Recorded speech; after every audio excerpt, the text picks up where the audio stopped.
Transformers is a tale of war, and as a result, hundreds of characters from hundreds of dimensions have been killed off throughout the many years of Transformers. Some of these deaths are sad, some are brutal, and some are just unexpected. You know the scenes that really catch you off guard, make you go, wait, what? The ones that make you gasp and pause for a second. Those deaths are what we're counting down in this video. So sit back, enjoy, and be sure to be aware of spoilers because in this video we're counting down my picks for the top 20 most unexpected or shocking Transformers deaths. So yeah, spoilers for pretty much everything of Transformers. Except Dreamwave. If you like Dreamwave, you're good. Only one death per any incarnation of a character, however I am including multiple deaths from a continuity. Candidates can be from any continuity or media, including the movies, games, books, and comics. I define the term unexpected as not the nature of the death, for example it being shockingly brutal, but rather the shock value of the scene itself. The character and method of death will also be taken into account, but are not the main factor for my choices. Only Cybertronians are allowed on the list, no organic or human characters are included. And once again, spoilers for a lot of Transformers shows and comics, old and new, so I would advise you go catch up on everything Transformers, especially the IDW comics, if you don't want me to ruin it for you. Thanks and enjoy the video.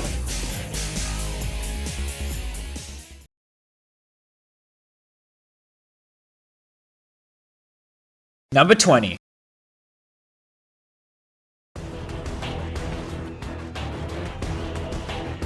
When the trailers first hit for Age of Extinction back in early 2014, what we all got to see was Ratchet and Lockdown duking it out. Many were excited to see this in the movie, thinking we'd get to see something akin to the pairs duels in Transformers Animated.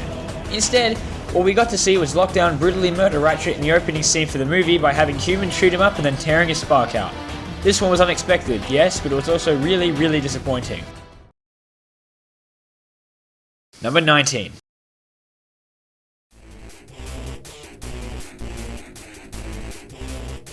Shockwave in the Marvel UK comics was immensely powerful, and before his death at the hands of the guest character Death's Head, he was in charge of all of the future Decepticons and was doing a damn fine job at it too.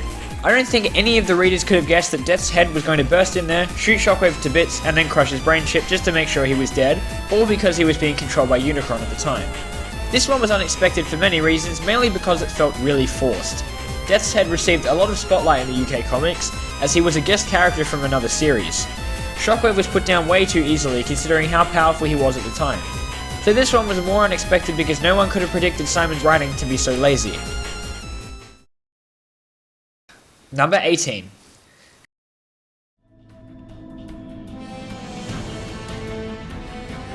At this point in time, we're all used to having Optimus Prime dying every 5 seconds and then being resurrected immediately afterwards. However, during the time of Transformers Armada's run, Optimus Prime's death count was still in the under 20s. So it came as a bit of a shock when Optimus Prime was killed in Transformers Armada after throwing himself in front of Megatron's Hydra Cannon and stopped the blast from hitting Earth using the Matrix's leadership. Seeing Optimus turn white and then witnessing the first crack of his armor made many viewers gasp, and then watching as Optimus slowly crumbled into dust was something I am sure many viewers were not expecting. However, watching his death back today, my older self realizes that the shock value of this death loses its magic after Optimus has been killed multiple times in every single appearance he's made. For that, I put this death a little lower on the list, but those who watched Armada in their youth like I did surely can agree with me that this was certainly unexpected. Number 17.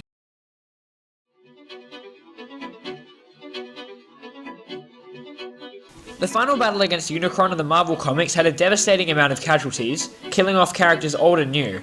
Runabout was one of the survivors at the end of the comic, but he wasn't safe just yet.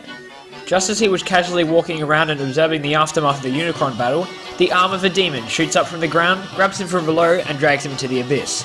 We don't get to see what happens, but we do get to hear the lovely sound effects made by the demons who made a snack out of the poor battle charger. This one certainly came out of nowhere. We should have known Furman wasn't done slaughtering his cast just yet.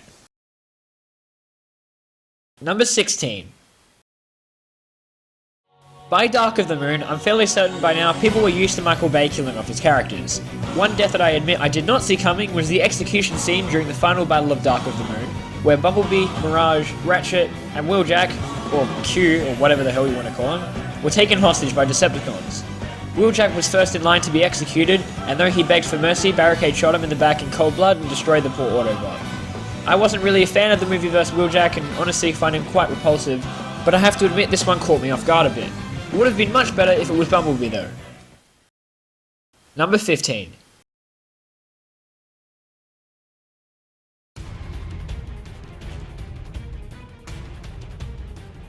More Than Meets the Eye is a comic of many things, and one of those is killing off its characters in both tragic and brutal ways.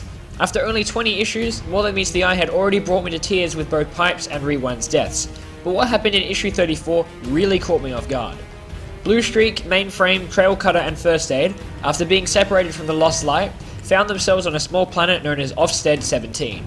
There, the group found an injured and dying Transformer and, being Autobots, set out to save him by donating their Energon. Though Blue Streak and First Aid were hesitant, Trail Cutter was more than willing to help someone out in need. This would prove to be his undoing, however, as the Transformer turned out to be Voss, member of the fearsome Decepticon Justice Division. And as we all know, wherever the Decepticon Justice Division appears, corpses are sure to follow. While First Aid went to get help, Trail Cutter managed to hide in his panic bubble he created, but was shocked when another member of the Decepticon Justice Division appeared from within the bubble disguised as a chair, Kaon. By the time Trail Cutter's teammates returned, they were presented with the scene of Kaon standing inside a bloody force field, carrying Trail Cutter's severed head. And just to make sure he was dead, he crushed Trailbreaker's brain module on the side of the bubble in front of Trail Cutter's teammates. This death was one I never saw coming, and honestly was really shocking for me. Still, this death would be made incredibly ironic later on. Number 14.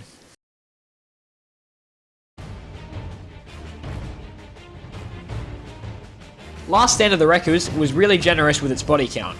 The very first casualty of the Doom mission the Wreckers found themselves on was Rotorstorm, after the group ran into the terrifying Overlord. Faced with a hopeless situation, Rotorstorm did what he does best. He cracked a joke, shouting, "Wreckers, combine!"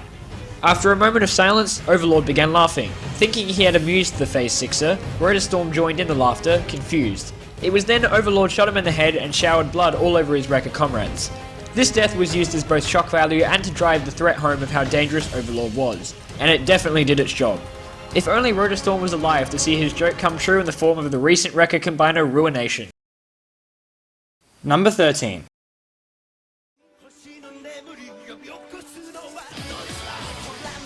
Transformers Animated was one of those shows you could tell was going to be aimed more at kids than older viewers right from the get-go.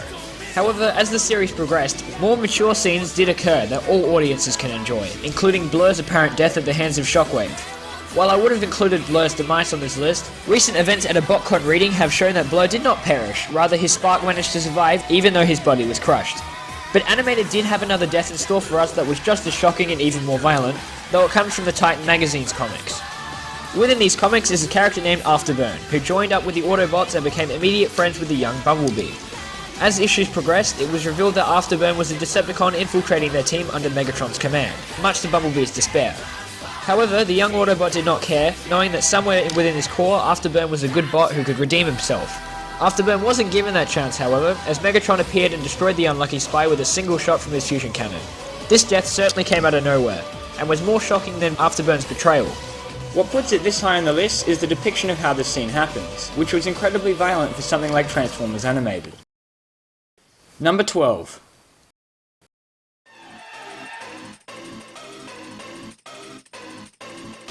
Beast Wars was not a show that shied away from killing off its characters, and in fact did so on a regular basis.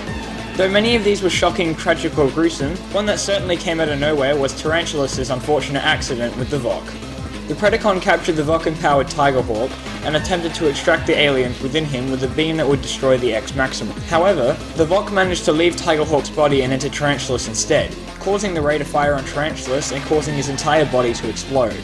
This death was quite unexpected, though left many with open mouths. Tarantulas' gruesome end was shocking, violent, and hardcore, and that's saying something from a show that killed off Optimus Prime by blowing them up. Number 11.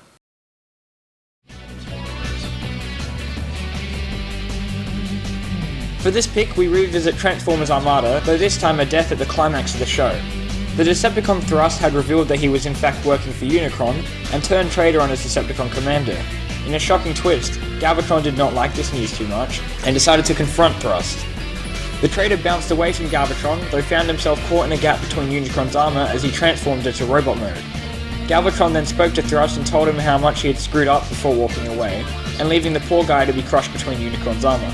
What makes this death so unexpected is simply how violent it was. Armada usually killed off its characters in less gruesome ways, usually involving laser fire, and then brought them back either later in the show or in unfortunate sequels. But Thrust was never brought back, and we actually got to watch him slowly be crushed before cutting to a shot of Megatron's back illuminated by Thrust's exploded corpse. Lovely for a children's show. Number 10.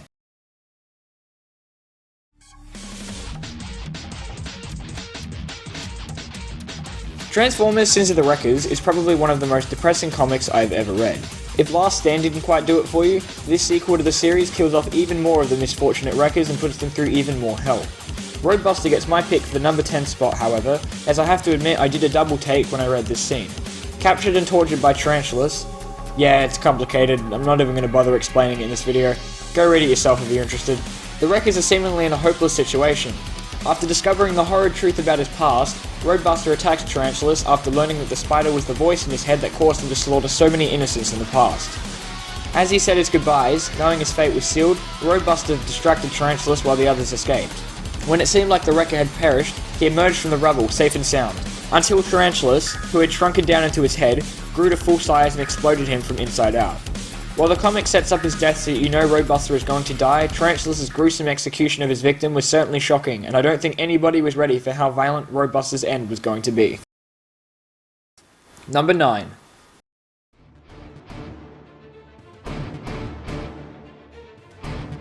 This choice is going to be a bit of a weird one that sort of breaks my rules, but I'm awarding the number 9 spot to pretty much every death in the Generation 2 comic. As Generation 2 was continuing from the Marvel G1 comics, it had a lot of story to continue with characters left over from past stories. As a result, nearly every issue of Generation 2 featured the death of a classic character, and all of them were unexpected as they happened so quickly and were glossed over and never mentioned again in subsequent issues. This includes Red Alert and Mirage's death when attempting to fight Jaxus, the Combaticon's death at the hands of the Matrix-empowered Starscream, Razorclaw's death as his head was cut off in a battle, Hotspot's suicide on the run from Cobra agents, Fortress Maximus's ill-fated duel with Megatron, Bludgeon facing the wrath of Megatron, Skullgrin's terrible ship landing abilities, and so much more. Generation 2 killed off old characters left and right, though the violence and action didn't stop despite the massive body count. Sure, you come to expect it by the end of the comic, but seeing fan-favourite characters being killed off constantly did initially come as quite the shock. Number 8.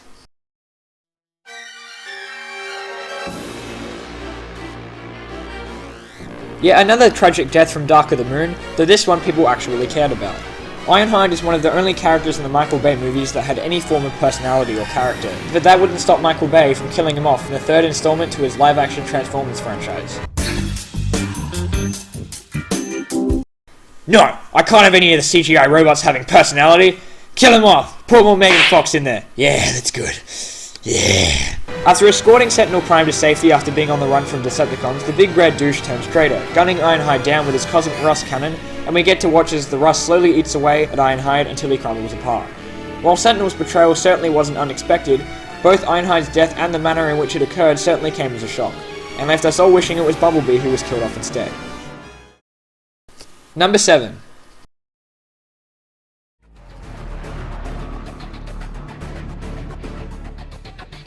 Remember how I mentioned that by the time Trailcutter was killed off in More Than Meets the Eye, the comic had already done its fair share of killing? Well, the most shocking of all of these was Ambulon's death in issue 19 of the comic, in which he was captured and used as one of Farmer's victims when he challenged Ratchet to a Medbot competition, and forced the Autobot to compete against him, fixing Ratchet's comrades. He then proceeded to saw Ambulon in half, lengthwise, and I don't think anyone can blame Ratchet for not being able to fix Ambulon. The imagery in this issue was shocking, though it was overshadowed by the shock value of seeing the seemingly innocent character cut in half by the deranged Farmer. Seeing Farmer shot in the face several issues later was incredibly satisfying, but still would never erase the image of Ambulon's screaming face as he was cut in half from the minds of many. Number 6.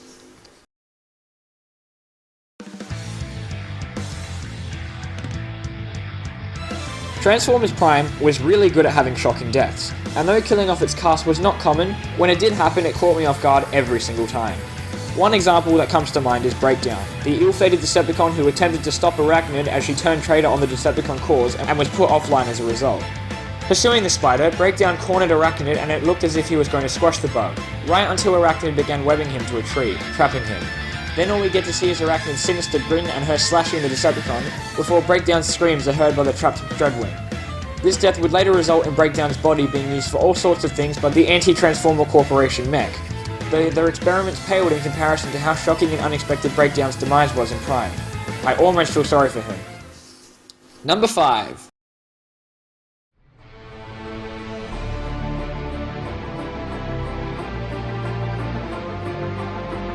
The recent Dying Light arc of More Than Meets the Eye was advertised as killing off some of the main characters, and boy did it. Drift and Ratchet, finally returning after leaving the Lost Light, found themselves surrounded by Deathsaurus' Decepticon army. Once again, a long and complicated story, not worth me explaining. Go read the comic if you want, stop watching the video before I spoil it. They managed to escape, and also managed to capture the Decepticon Justice Division's pet. The pet.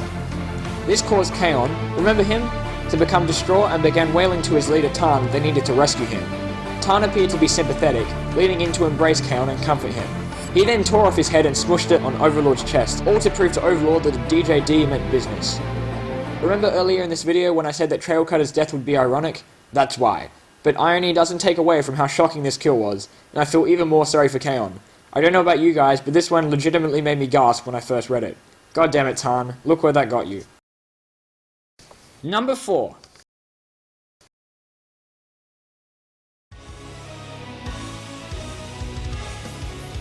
I'm sure we're all aware of how violent the Prime of the Michael Bay movies is. A character supposed to be an inspirational leader is instead one that brutally executes his enemies with no remorse whatsoever. Some of this is spilled into the Optimus from the Prime cartoon, and recently the one from the IDW comics, though IDW provides us with a reason for this change. It all dates back to the Combiner Wars arc, when Optimus was forced to combine with Prowl, Sunstreaker, Mirage and Ironhide to form Optimus Maximus. This meant that Optimus's pure mind was merged with Prowl's cold and merciless one, and ever since their combination, Optimus has been showing signs of Prowl's thoughts remaining within him. So in issue 55 of the Transformers comic, when fighting Galvatron in one final battle will show Earth he means well, Optimus finally defeats the new Decepticon commander, and then executes him mercilessly for the good of the Earth in front of everyone. It isn't hard to see how this one was shocking. This is the Optimus Prime we're talking about. Whether Galvatron's death was reasonable or not, it was certainly unexpected to see Optimus Prime gunning down someone in cold blood in a source outside of Michael Bay's movies, especially for a character as important and powerful as Galvatron. Number 3.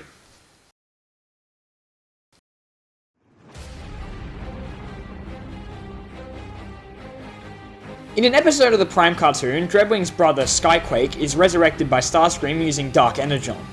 As you can imagine, Skyquake was put down by the Autobots, and Dreadwing was not too happy about this news. So he tried to kill Starscream once he found out. Unfortunately for Dreadwing, Megatron roared at him, telling him to withdraw. Dreadwing did not, too infuriated with Starscream and fixated on the idea of avenging his brother. As a result, Megatron was forced to put Dreadwing down with a single shot, before warning Starscream that he better not make the Decepticon leader regret his decision, which I'm sure he very quickly did. This is one of those deaths that really defines the term unexpected. Sure, Dreadwing's anger was building up throughout the episodes and viewers were eagerly waiting for him to lash out at Starscream, but none could have guessed that Dreadwing would be killed off for his dedication to his brother by the one he was so loyal to. Well done, writers. This one certainly caught me and many others off guard. Number 2.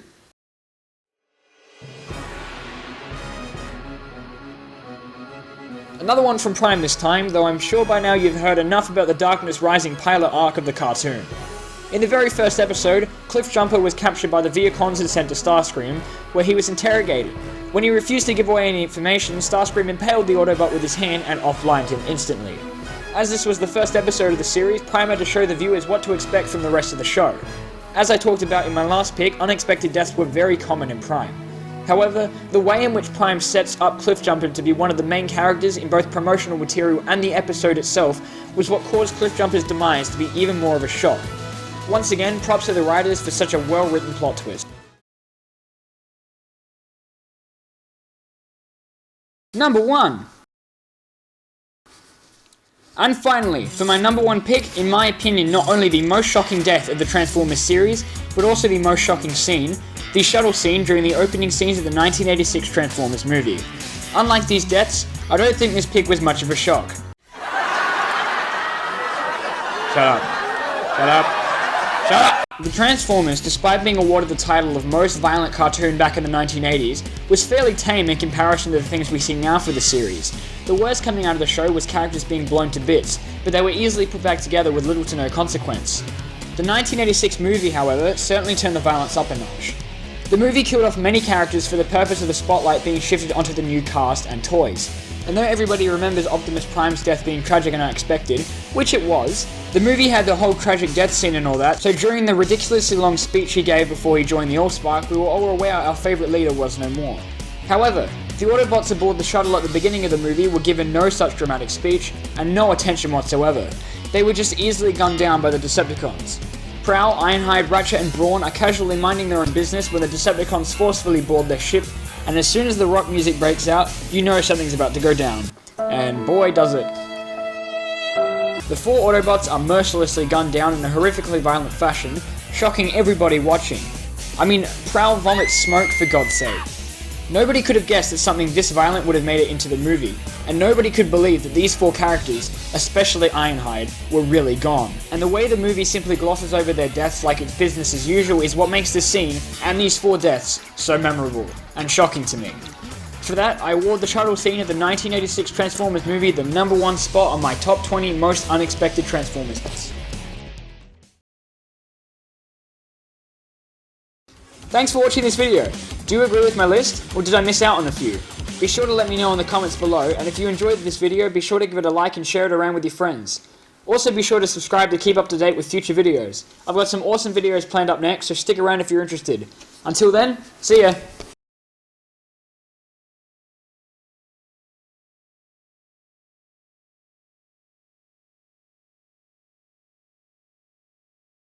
I want 2.